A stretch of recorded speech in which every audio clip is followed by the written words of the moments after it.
पहला है जी मुंह भरकर 3 बार कुल्ला करना, दूसरा नाक की नरम हड्डी तक पानी पहुंचाना, और तीसरा है जी एक कान किलो से दूसरे कान किलो तक पूरा चेहरा धोना।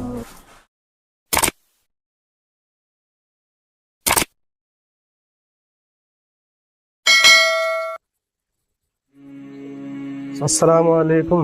वालेकुम सलाम। यहाँ बहुत शोर हो रहा है, अंदर आए। अस्सलाम वालेकुम। जी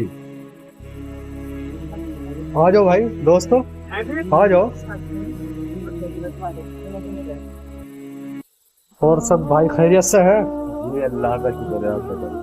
मेरे भाई, मेरे दोस्तों, हम इस्लामिक सवाल करते हैं और ये हमारी वीडियो यूट्यूब पर जाएगी। आपकी इजाज़त है? हाँ बिल्कुल ही जाएगा। चलो हम इस्लामिक सवाल करते हैं। ये बताइए कि गुस्ल में कितने फर्ज होते हैं? गुस्ल में 3 फर्ज होंगे।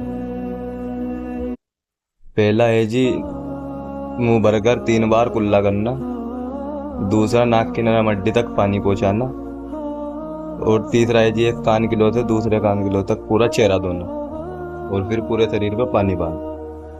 देखिए मेरे दोस्तों, गुस्ल के फर्ज हमें पता होना बहुत ज़रूरी है। जब तक हमारा गुस्ल नहीं होगा तब तक हम पाक नहीं होंगे, और अगर हम पाक नहीं होंगे तो हमारी नमाज नहीं होगी। और नमाज छोड़ के ज़िंदगी गुजारना,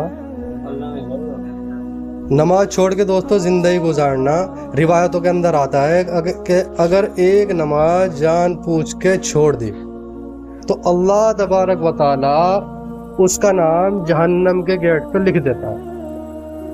और उसकी सजा भी आई है कि 2,88,00,000 साल जहन्नम के अंदर जलना पड़ेगा अगर अल्लाह माफ़ ना करे। तो इसीलिए मेरे भाई, मेरे दोस्तों, हमें पता होना चाहिए कि गुस्ल कितने फ़र्ज हैं। हमारी नमाज दुरुस्त होना चाहिए, क्योंकि नमाज मुसलमान के लिए बहुत बड़ा तोहफा है।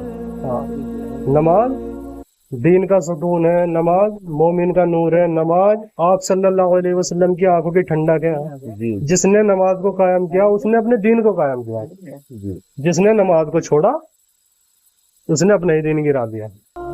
इसीलिए हमें चाहिए कि हमें पता हो कि हम जो गुस्ल कर रहे हैं वो गुस्ल हमारा प्रॉपर हो भी रहा है या नहीं।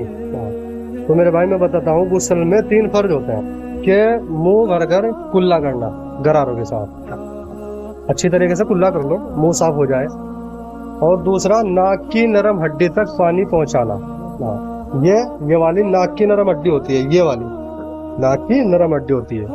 और तीसरा, पूरे बदन पर पानी बहाना के एक बाल बराबर भी जगह सूख ना हो, तो इंशाअल्लाह हमारा गुस्ल हो जाए। इंशाअल्लाह।